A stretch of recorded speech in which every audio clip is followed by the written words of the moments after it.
করে আসছি, হজ কবুল হয়েছে তার কোনো গ্যারান্টি নাই।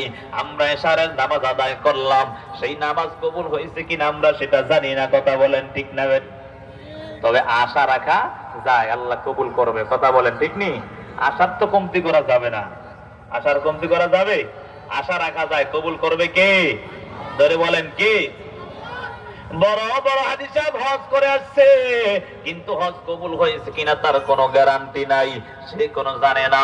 মায়ার নবী হাদিসের মধ্যে জানায়া দেন, যারা সকালে ফজরের নামাজ আদায় করিয়া ওই স্থানের মধ্যে বসিয়া তাসবিহ তাহলিল আদায় করিয়া ওই স্থানের মধ্যে বসিয়া সূর্য ওঠার 15-20 মিনিট পর পর্যন্ত স্থানের মধ্যে বসিয়া 4 রাকাত ইশরাকের নামাজ আদায় করেন, আমার আল্লাহ ওই বান্দা ওই বান্দির আমল নামায় একটা কবুল উমরা এবং বড় হজের সওয়াব দান করে। সুবহানাল্লাহ।